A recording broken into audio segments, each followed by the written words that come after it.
Prince Institute, exercise number 469, speed 100 words per minute. Ready? Start. Then, sir, there is another problem which is with reference to the cooperative societies. As far as the cooperative societies are concerned, I can realize the anxiety of the Honorable Minister that if cooperative societies are employing less than 50 people and if they are not employing power, it is desirable that this obligation should not be imposed on these cooperative societies in view of the fact that it is our intention to encourage cooperative societies. These cooperative societies might not have the necessary wherewithal or the resources and therefore may not be in a position to contribute to the Provident Fund. On the other hand, there is another aspect of the question which it is also necessary to take into consideration in this behalf, and it is necessary because this type of protection and many other types of protection are given by way of encouragement to the cooperative societies. Again, there are many unscrupulous people who form some sort of cooperative society which is a cooperative society only in name and which in fact is merely a proprietary concern, and then they take advantage of these particular provisions. Sir, we have realized that there were owners and there were employers who were taking advantage of the fact that the number was kept at 50. It was only when the employers were more than 50 that this particular act was applicable so far.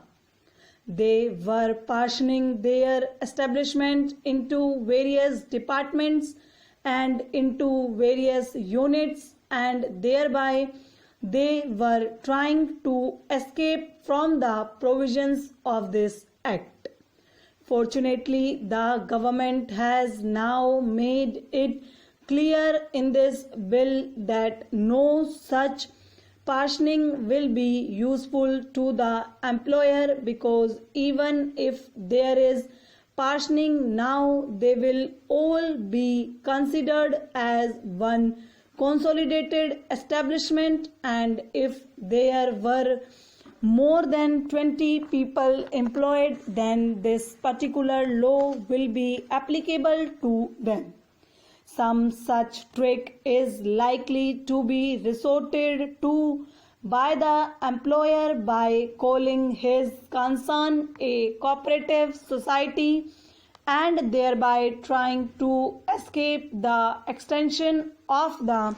benefits that are being provided for the employees in this particular bill. Now, sir, there are cooperative societies acts and there are cooperative constitutions where it is made compulsory that after a particular employee has worked for a certain number of years in a given establishment which is a cooperative establishment, that employee automatically becomes a member of the cooperative society. There is a large number of cooperative constitutions of this type where the right of membership in the cooperative society is granted to the employees who are working for a particular number of years in that particular society. I can understand that if this particular bill exempts such societies which permit their own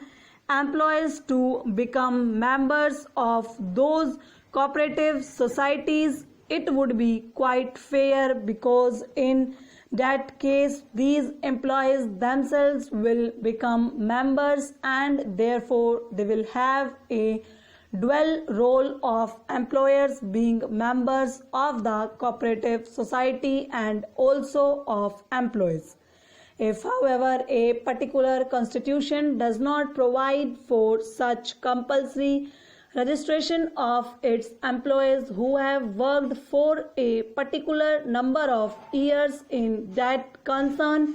as members, then that kind of relationship is as between an employer and an employee,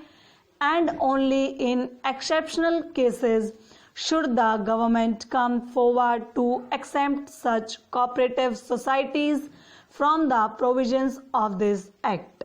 This kind of blanket exemption which is provided in this particular bill might perhaps be misused, though I quite appreciate the anxiety of the government to see that the cooperative societies are allowed as free as scope and development as possible.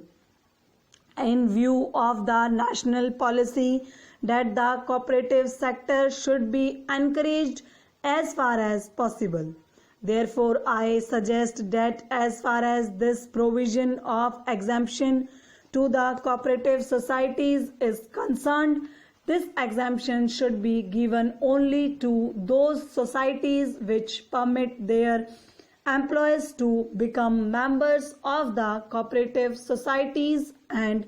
as far as other cooperative societies are concerned, it is only on merit that the exemption should be granted, and there should not be anything like a blanket exemption whereby merely because it calls itself a cooperative society, merely because of its being a cooperative society,